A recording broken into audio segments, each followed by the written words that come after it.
Well, welcome to the Idle Hands. I'm Lau. I'm Jeremy. And today we're going to be unboxing Torg Eternity's Aysle cosm.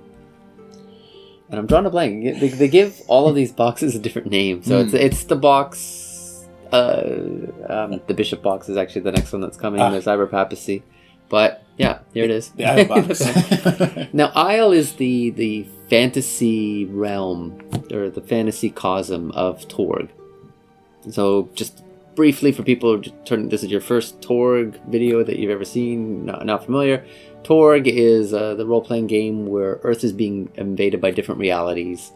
Each reality has a kind of different theme. Like one is like a pulp, Egyptian pulp setting that's invading. One is cyberpunk, plus the Inquisition is coming in and the Cyber Papacy. And Aysle is the fantasy, very much drawing from things like Lord of the Rings realm. And just a little background, this was my least favorite cosm. And I was a little disappointed that it came up quite early in the Kickstarter rotation. First it was like Living Land, which is the dinosaurs, and Nile Empire, which I mentioned, that's the pulp one. And then Aysle came and I was like, I wasn't sure if I was going to get the box for this because it was my least favorite, but then I thought, I know I'm going to get the others as boxes. So it would look kind of strange to have a more pared down thing. So I ended up getting the entire box. And then for this, and just also awaiting this box, doing some research, I had the old Aysle books. And yeah, it's actually a lot more interesting than I remembered. Right. But back in the day, you're just like, okay, they need to have something for everybody, so they're going to have, here's your generic fantasy realm. And we're going to talk about it as we do the unboxing. So judge for yourself just how generic this is. So we are going to talk about it. I know what was in the old book, so I'll talk about that. But I know what was in the actual core book, which is only a little. And there are some differences there, but are they going to answer some other questions that I have? All right, well, let's take a look at what's inside.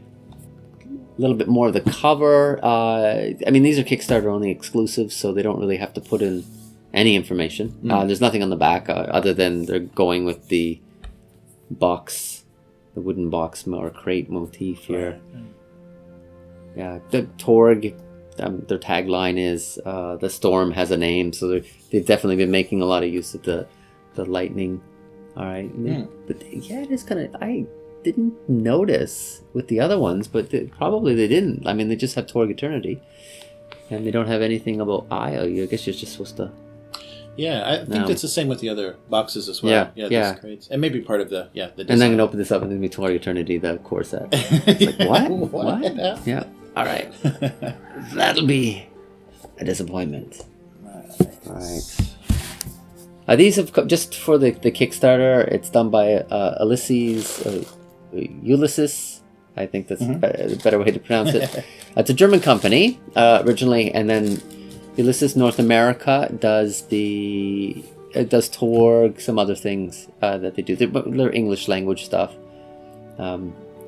Dark Eye, I think, is a German game, and they now do the English stuff. But their Kickstarters have been, by Kickstarter standards, normal Kickstarter RPG standards, early. But by that we mean they've been like maybe a month late or 2 months late, as opposed to 4 years. I'm still waiting on a Kickstarter. I'm still raw. And it's funny because I see the guy on Twitter who did it, and he's like, "Look what I bought," and I'm like, "Yeah, wow, where'd you get that money?" Yeah. Anyway, this is some gorgeous stuff. Now with the this is new. Yeah. The box has some dividers. The other boxes, you could look at our videos. They didn't have this. So that is nice. They've started to do. I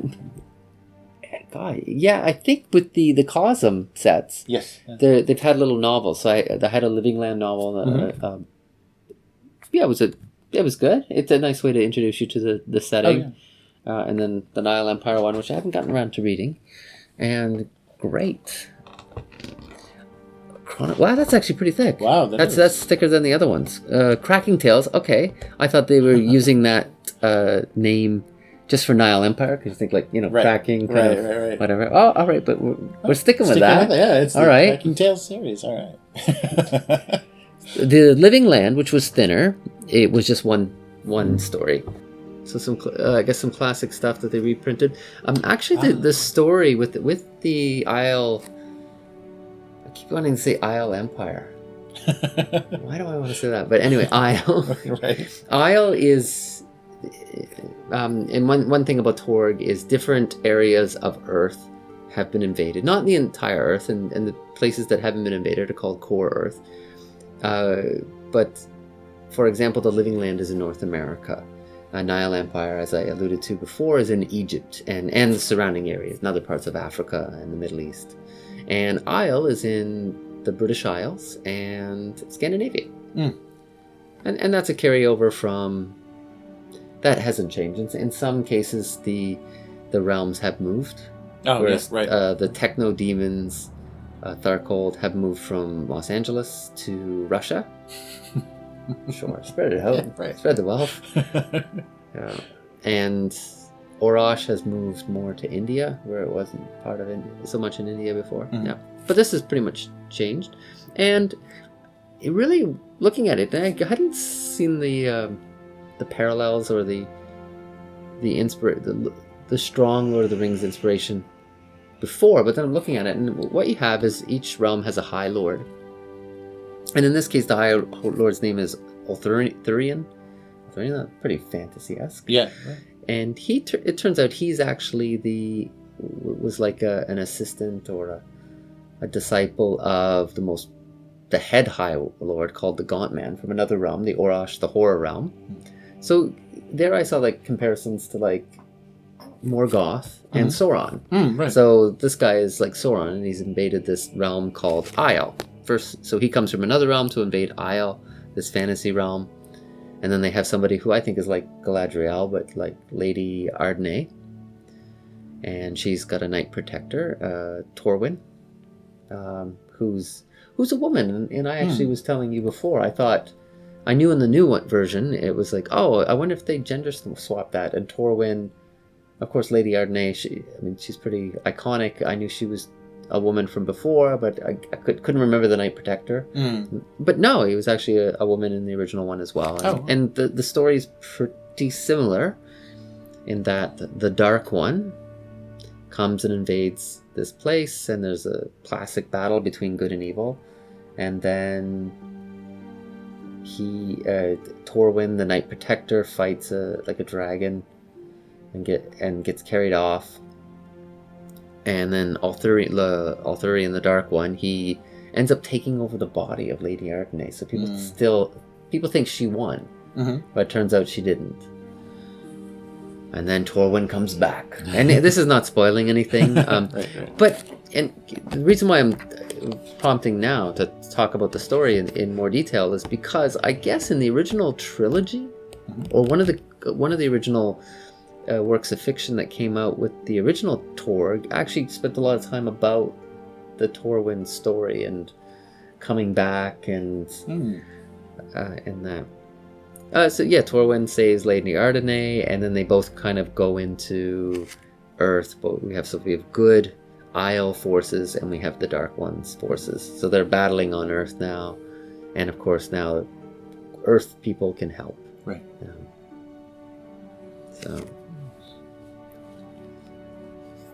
So we've got Torg. A big part of Torg is and this is a new even more cards. So a big part of Torg is they have like two decks, a Drama deck and a Destiny deck, which you use in play. And this is the Aysle booster, and every cosm has had a booster pack. And there's also Drama cards, and cosm cards. There's also cosm cards as well. You don't use that like as a deck per se, but every cosm's got different rules, and these cards help with that. But I guess it looks like they've also added. I buy the boxes. I don't actually read in detail what they have, because I figure they all have like a CD and that. So I guess we have Magic Item booster decks. So that's kind of nice, and that's kind of a good intro into the laws. Like every realm has its own laws. So even Core Earth has its laws. Like one of them is for Core Earth is the law of the underdog. So I mean, you can imagine. So that helps you when you're outnumbered or something like that. Yeah. And here, and this was a significant change between the previous Torg edition, in that in the previous one there was the law of magic, law of honor, law of corruption, and then there was the law of observation, which is sound pretty mind-blowing, but the idea is that what you perceive is what is real. Like that sounds pretty cool. Like, and then that, like, oh, the sun sets through the center of the earth because that's what it looks like when you look at it. Earth is flat. Right, of course. Yeah. So that's what you perceive. So that's what's real. And actually, Aysle is a disk world, where it is like a flat world. And it sounds good, but it was like really hard. I guess it was pretty hard to do. So the new laws are magic, honor and corruption have combined to light and darkness, which is pretty clear. The law of light and darkness. And they have a new one, law of enchantment, which is pretty interesting. And that is the idea that there's so much magic in the world that like items start to spontaneously get an enchantment. So if you're using a sword to hunt trolls, and there's trolls in this game, and killing trolls, then you might get a bonus. It might develop a bonus to when fighting trolls. Yeah. So that's kind of neat. Yeah, and so that's probably why they included the magic item deck, because that's going to... Wow, check on the... Yeah, right. Yeah. Well, I mean, that's what prompted it, but I was like, but you articulating that, and I was like, oh, yeah, duh. Yeah. And they provide... When you pledge these, you get the audio files if you don't have a CD player, but for people like me, you also have a CD player, although my wife threw it out. Didn't tell me. I'm like, where's my CD player? But yeah, it was pretty old. It had an MD. You remember MDs? Oh yeah, it had an MD player too. Nice. Wow. So it's always good to have some background music. Oh yeah. The theming of the music is good. Yeah, I think they've done a good job, because we had as background music for a few of our other unboxings, the CDs. And if you hear music now, it might be from this. Yes. And so we get the GM pack, which is standard, which is great. And wow, they're doing much better with they're learning. Yes, they're learning. What does that mean? Yeah. So this is new. I think these cards are not new, but the way they've packed it is new. So I don't know if they've gotten feedback. Nothing's come damaged, but maybe some people said, oh, they kind of came apart in the thing. Right. And we're in. These are shipped from China. We're in Japan, so I think the coronavirus will be dead. We hope that it didn't make the trip. Yeah. Hopefully the magic of this cosm kept coronavirus. Yeah. I mean, I guess it's not the law of corruption anymore. It's the law of darkness. Yep, but these would come loose. So now they've packed it in with the Game Master's pack, and these have been very nice. So you have like your standard. I think D&D is doing that, where you get you buy like Curse of Strahd, and you could buy the Curse of Strahd Game Master screen, which has some stuff specific to that. So and they do the same thing here. Yeah. All right. So we'll open that up in a sec, and. There's the screen. The screen. Okay, the pack and the screen. Yep. So they're separate. Yeah. I was looking at the back, going, "Oh, okay, I can't really see the screen." But and these were loose as well. So you get like little tokens. We didn't even mention these are possibility tokens. They're plastic poker chips, and possibility energy is what separates Storm Knights from regular people, like mundane people, and you can spend them. So they give you like poker chips in which you can use. So that's a nice touch, and there's art on them. We'll show you in a moment. Yep, GM screen, and Delphi missions, and we'll see this. And these are a series of they've done this from the beginning, And these are a series of short missions, short adventures. Nice. Yeah. Just trying to find an angle. Yeah, and Torg, from the beginning, the previous edition has always been about being cinematic. And they divide things into scenes. And I believe these will be about maybe 3-scene adventures, so one night. Yeah. Nice. And I always get like some interesting people writing these. Oh, right. And then they'll also come with like a big campaign when cosms collide. So that's pretty cool. And you can see there's a dwarf. The dwarf, and here, I'm going to be interested in reading this because some things that I'm not clear about in the new version, which I'm sure will be in here, is what's happening with like the cosmology. So one big key difference between the Aysle cosmology and typical fantasy is the dwarf, or the gods were dwarves. Right. They were these creators, and they came and they didn't want nothing, so they created the Aysle world and then moved on.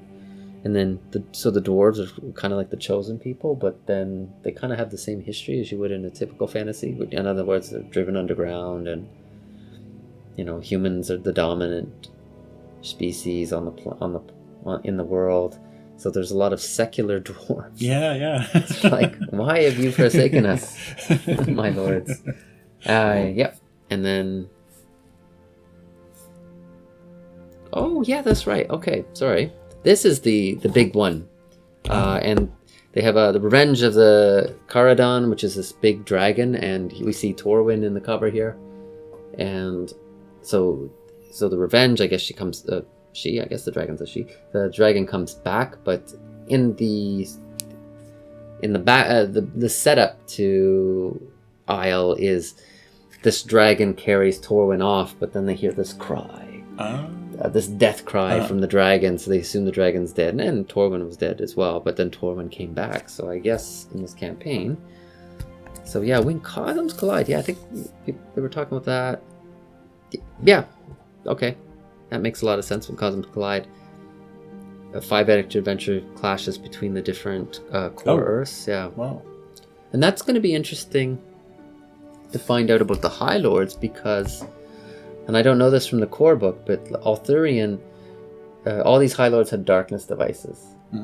So it gives them special powers, and Uthorion made his darkness device into this crown, like I think it was called the Obsidian Crown, and then he loses it. So he's actually less powerful than other High Lords, which kind of weakens him. I don't know if they know. So I'm wondering if the same situation is happening here. Yeah. And then Aysle, good. And then there's Uthorion fighting a tank, which is pretty cool. Nice. Yeah. And he seems to possess bodies. It doesn't mention it in the core Torg book, so I'll be interested to read that, because in the previous edition, he possesses the body of this barbarian lord, and looks pretty cool. So we'll just take these out of the wrapping so you can see them a bit better. Yes, less shiny. Yeah, they actually, I'm going to say this, is that these books are really well made. Oh, yeah. Yeah, like kind where you can lie flat, you don't have to worry. The pages are colored and a little glossy, but not too heavy. And which I think has been a real problem with a lot of role-playing books these days, is that, everybody's demanding glossy colored pages, and they're just not getting the spines to support them. Yeah, because that makes it thick. Yeah, that makes it a very thick volume. Yeah, when I get print on demand, it's like premium pages. Well, you're going to give me a premium spine? Yeah. Yeah. So, but these are perfect. Like, really rugged. I bought 2 core books for Torg. One like a beater and one to be pristine, and the beater is really holding up. Nice. Yeah. So this is kind of iconic. It shows you there's different kinds of things. There's pure and kind of like split, and then like hard point. Yes. So what they do is they take these I think they're called stelae, and they kind of anchor the realm, and the Aysle cosm starts to take over core Earth, and then I think it's centered around London. London is like a core Earth hard point where Aysle can't take over. Well, that's obviously not London. People are screaming since it's above Edinburgh. But for example, yeah. I think London has maintained its status as like a base of operations for Storm Knights in the Aysle place. All right, yeah. It's, obviously, people. It just gives you what kind of enchantments you get. So, obviously, spells are a major component. Yeah, there's different ratings. There's like 4 things that each realm has. It's magic, social, spirit, and tech. And each one has a rating in those. And as you can imagine, Aysle has the highest rating in magic. It's 24. Which doesn't mean anything to you, but I mean, you can break down, like, obviously, 24. Which is higher than 23. Yes. Yeah, so. But it also has a very high spirit of 18, so like the gods kind of manipulate, and it'll give you like contrast, like Living Land has a low magic, but a high spirit, so they can do miracles, they call them in the game. There's miracles and there's spells. Social, I didn't get it for like tech. Obviously, you can understand. It's high tech. You got cyberpunks. You got like cyber samurais and stuff like that. But social is the lower it is, the less cohesion the society has. So this has a social of 16 is like a medieval society. If you can imagine that, that's still pretty small organizations. Yeah. So we're not talking about huge empires. Perks are like abilities, like feats, I guess would be features. Yeah.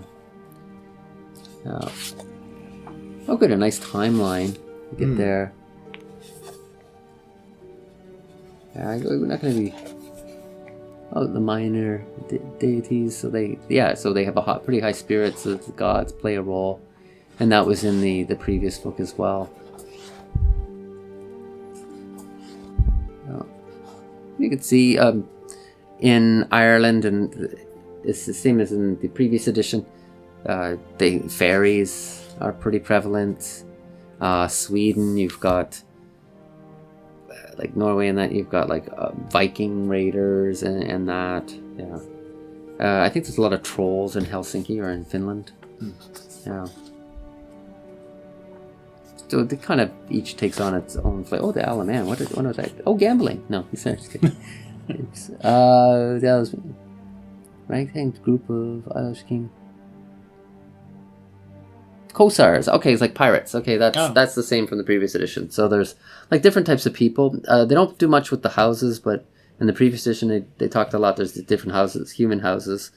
And then on the bad side, Uthorion gets like a coalition of Vikings, Corsairs. Is that how you pronounce that? Corsairs. Yeah. Vikings, Corsairs. Things called barbarians, and maybe in this day and age we don't want. What's a barbaric culture? Yeah. Right. But even back then, they didn't try to play them as uncouth. It was just kind of it was a label they had for themselves. Okay. The land between. This is. I mentioned that it's a disc world, so you have Upper Aysle and Lower Aysle, and in between is the land in between. Is the land between, and that's where the dwarves are. They kind of. I'll have to look into this, but when they initially go down, there's kind of these giant beasts, kind of like dinosaurs. So just like the Hollow Earth, the Journey to the Center of the Earth kind of thing. And I think in the previous edition there was like the land between and the land under, and it's a little confusing. And the dwarves lived in one, but they seem to have simplified it where it's the land between. And what is interesting, and it's something I totally missed in the previous edition.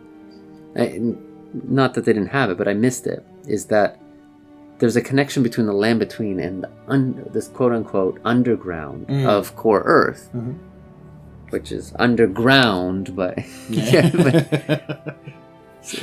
But it seemed like kind of developing, giving it that flavor, and then, people were like, oh, like Dungeons and Dragons. You're like, yeah, exactly, like dungeons, yeah. Right.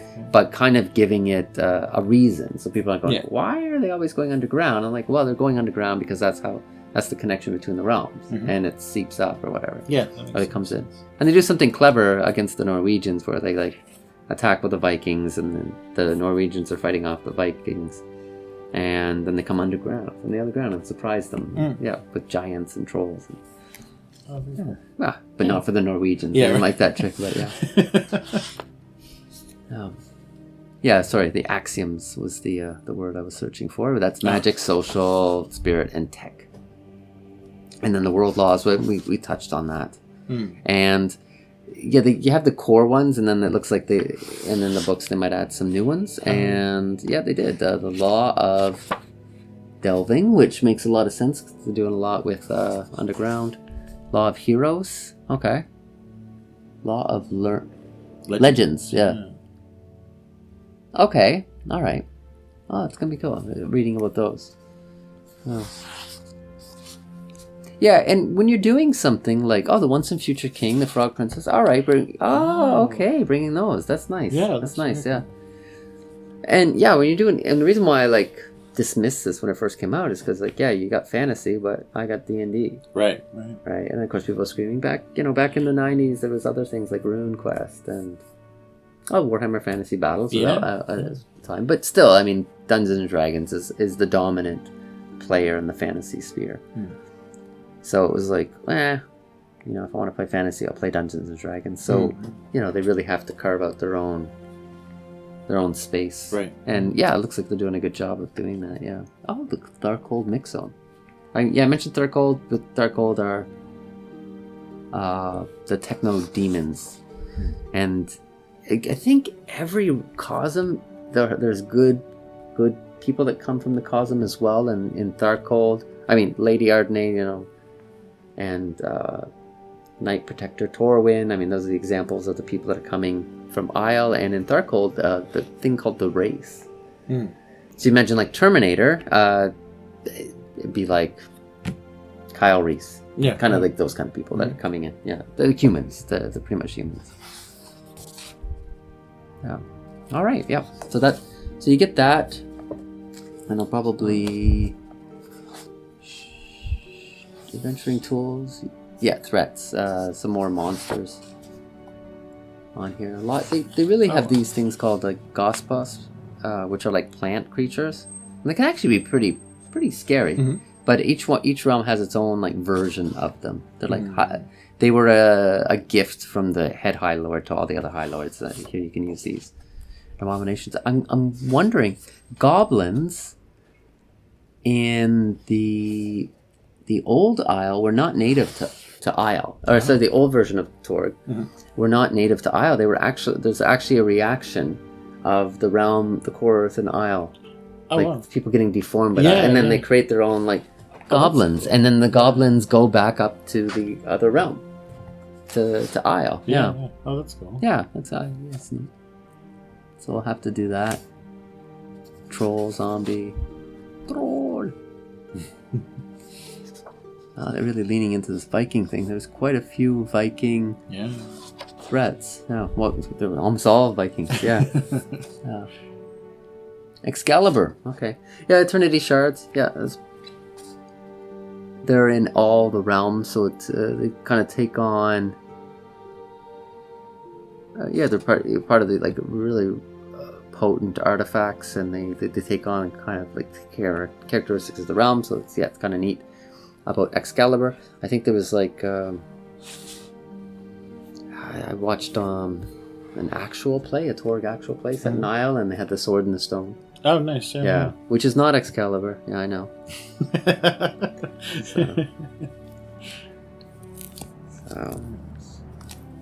That always bugged me about. I like the Sword in the Stone cartoon. Oh yeah, but it bugged me their depiction of Sir Kay. Yeah. Because Sir, as like, jealous. Because Sir Kay is actually, if people are not familiar with Arthur's step. Would he be a stepbrother or? He's not. Oh, yeah. Was Arthur adopted or effectively a stepbrother? Right. Yeah. But he was actually very supportive of Arthur. Mm. And that's why Arthur made him Seneschal? No, you're gonna kind of take care of the castle. Like, yeah. But in the Sword in the Stone, he's kind of a jerk to Arthur. So, Right. yeah, and there we go. Yeah, so there's the... yep, it's great. There's always some fantastic art. And I didn't mention it before, but... the spot varnish. Yes, that, yeah. thank you. It's matte with, as Jeremy said, spot varnish. Yeah, it's really sharp. You can see. Oh, yeah. Nice. Probably not even doing it justice, but some great art. Yeah, because there's a lot of depth, too. Yeah. So, yeah. And just the materials here are really well done. So, yeah, and you get... So here's, like, pretty standard stuff that you would get. Difficulty rating and just, quick review. Torg was originally developed in the age of chart, as I like to call it, but the mid-'80s to early '90s. People really like charts. Even in this early '80s, I guess. But where you roll stuff and check a chart. DC Heroes has something like that as well. I think Star Wars D20 maybe. You reference it. Mm-hmm. But yeah, you roll your D20. And if you roll a 10 or a 20, you can roll it again. But then when you get your final number, then you look at what your bonus is. So you don't just roll a dice or roll a die and then understand what it means. You roll a die and then check the chart. Right. So they have that. Difficulty modifiers, that's pretty standard and stuff. Yeah. But then a lot of stuff about enchantments and stuff. Yeah. To make it its own. And then, another thing maybe... that was pretty common is templates. Yeah, so this is... And really well done. And of course, you get your PDFs to print them off. So you don't have to use these ones, but it's nice to have these. I'm going to put them all in their own binders. Yeah, and it just gives you certain, archetypes. You can make your own character, but, yeah, it's pretty fun to play with the archetypes. And if people who play with Star Wars D6, you have, the Gambler, the Smuggler, the Pilot... the Wookiee. Yeah. The Wookiee. Can't speak. That's funny. And then you just quickly make some adjustments, and then boom, there's your character. But also it gives you a good idea of what you can play. The Corsair. Torg does if people are interested in it, Torg does a very good job. I think it's always actually done a really good job, even in the early 90s when people weren't so concerned about it.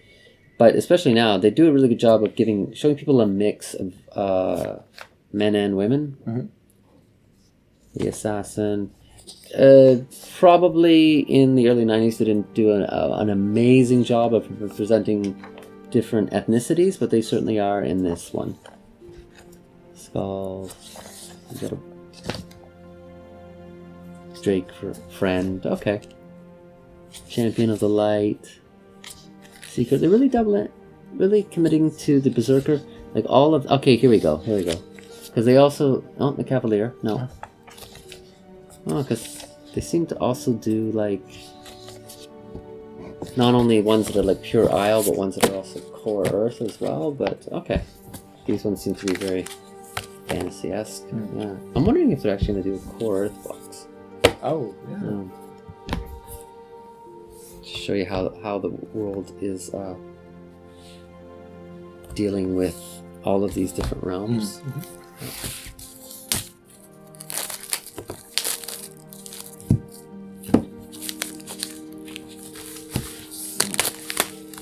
And these are just threat cards. Gives you quick stats. You don't play them like you do the other cards in the game.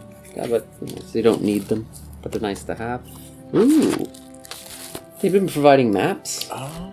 They have a map in the original, and then they'll give you a more close-up map of that particular realm. Yeah. That's great. Yeah. Oh, okay. And looks like we're getting Tharcold, which is why there's the Tharcold. So it's in Russia. It's also spread into Poland and that. So here we can see where the realms are kind of fighting. Oh, that makes sense. Yeah. To choose Russia because it borders Scandinavia, so you've got Isle and... Yep. And the purple is Cyber Papacy, which is coming next. And I have that, I don't think en route, but they're there. So yeah, we've got pure, mixed, and dominant. Yeah. And we got little hard points, and yeah, London is still a hard point, and that means the. And then the Maelstrom Bridge is in Liverpool. Liverpool. Sorry, and I think my mistake. I think this is pure. Might be pure Aysle actually, as opposed to Cora. Oh. Yeah. And Iceland survived. Wow. Yeah. You think all those Vikings, yeah. You know, there's an app in Iceland that you use to see if you're related to people. Oh, wow. Yeah. Well, we're related, but not that much. Oh, look, big the cover. So Uthorion battling a tank. Oh, wow. The poster of the. Yeah. Oh, wow. Okay, they're adding some stuff. Oh, there's Uthorion, and it's just like a little chart, but nice art there. Torg Eternity rules primer. Wow, that is very nice. So this is new, and it's made by like glossy but pretty sturdy, and that's just something that you can use for any Torg game. Yeah, it's a nice addition. Yeah, so that's going to come in handy. So what I do in these is I take all the stuff out of the box and. They've already punched out a whole bunch. Yeah, that was the problem with the last. Yeah, when they were loose. Yeah, they would be floating all over. Yep. So these are tokens that you could use. So you don't need miniatures so much.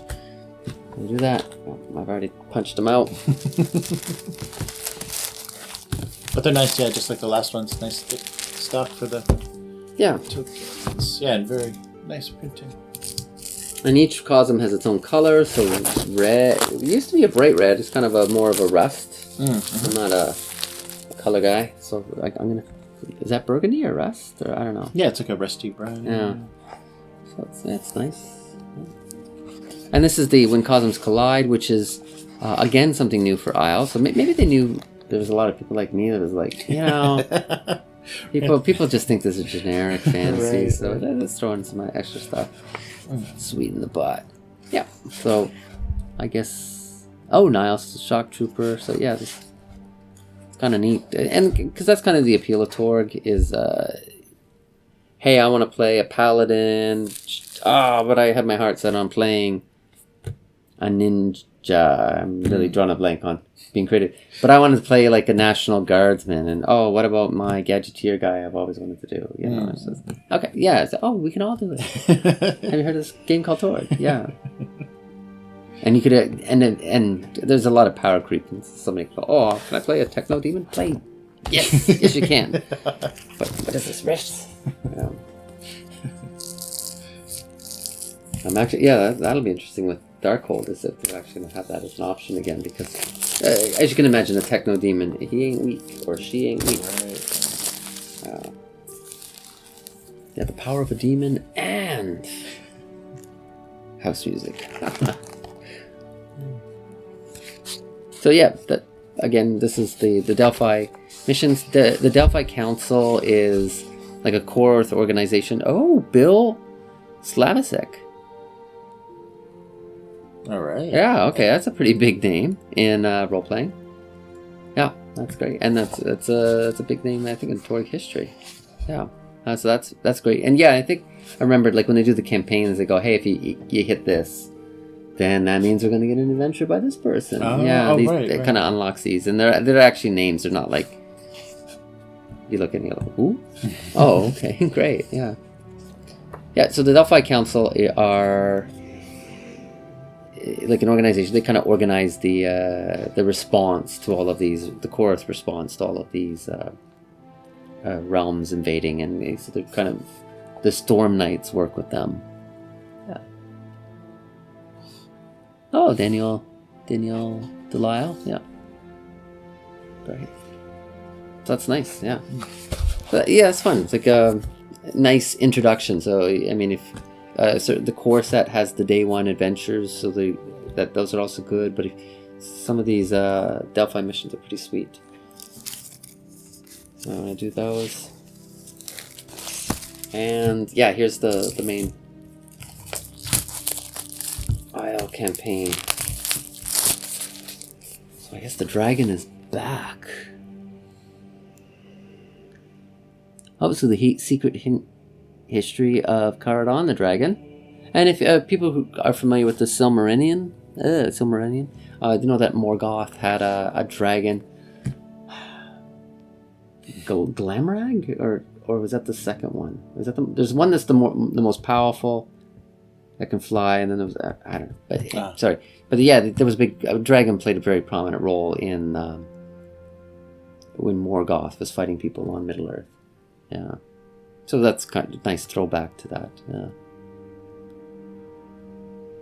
And we've got Uthorion is on the same trail. Okay. Oh, and then we've got rules for sea combat and statistics for multiple ships and crews. So that's kind of nice. Yeah. Well, yeah. Especially when you think of it, why wouldn't that even be in the core book? Yeah, yeah. Because you got all these Vikings. Right. Yeah. Well. Elves are in this world. I don't know if I mentioned them. Like, you do have dwarves and elves, and humans are the dominant species.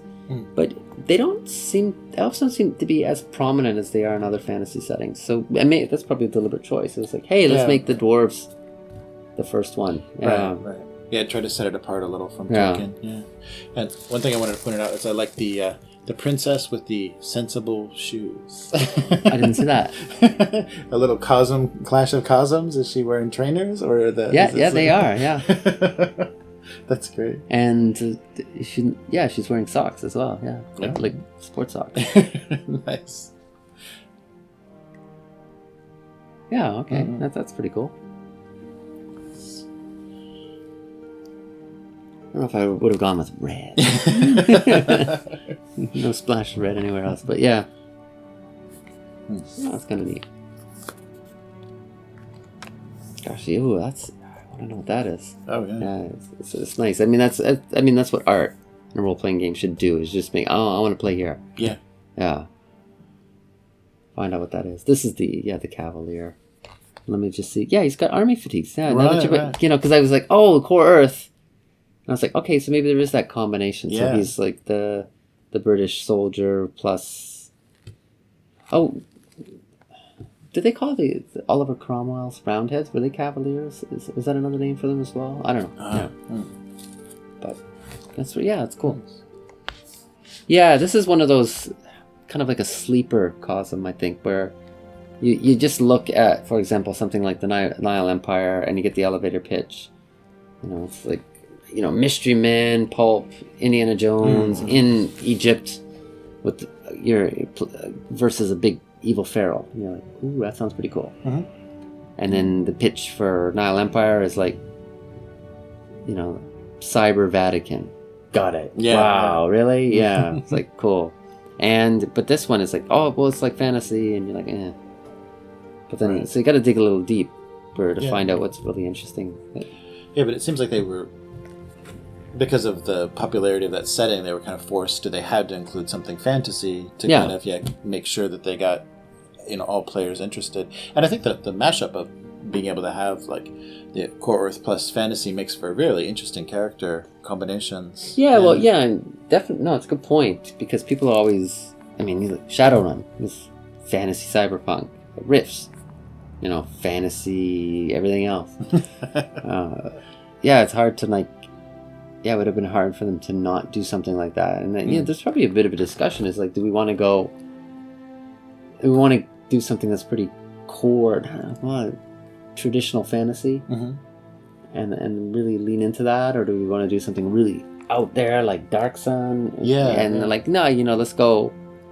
Let's be more subtle, I guess, go like traditional fantasy, and then we make some subtle differences to give it its own stamp. Yeah. Right. No, that's good. Yeah, I'm happy I got that. Nice. For people, again, if you're not familiar with these Kickstarters, of course, you can actually wait after a Kickstarter, and then we'll buy these on Amazon or at your local comic store. The boxes are exclusive. They go for about $200. They might be a little bit like $190 or something, but once you factor in shipping, they're like $200 plus dollars. But yeah, you get quite a bit. Yeah. And if you like box sets, great. If you like hardcovers, great because you get both in that. I mean, you do pay, but it is everything that they produce for Aysle.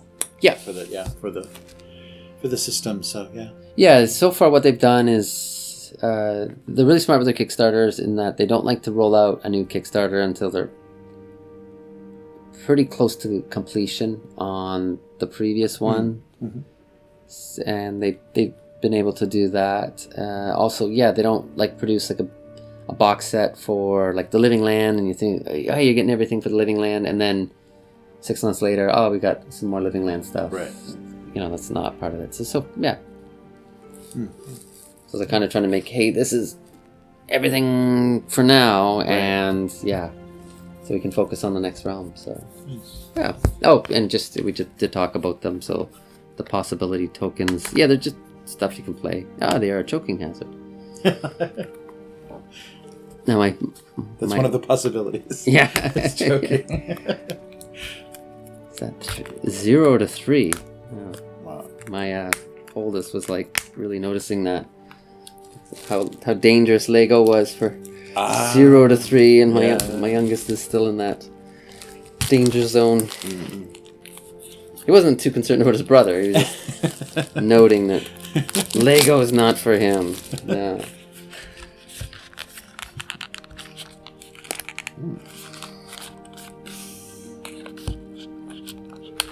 There we go. Yeah. So like a poker chip, and on one side it's something about Aysle, and on the other side there'll be like little pictures. So you can also actually use these, I believe, for tokens on certain things. Right. Yeah. Yeah. All right.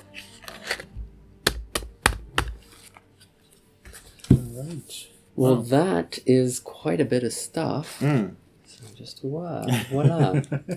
And it looks like they've learned, like you said, they learned a lot from the previous boxes, and they've, prevented some damage and prevented things getting lost. So, that's great. and it's not because of, hey, there was a huge disaster, and it's like, well, I don't know. Like, I know what I've gotten, and everything's come intact. But sure, some of these tokens might have been punched out already when, and loose in the box. So I could see that, and cards like sliding around.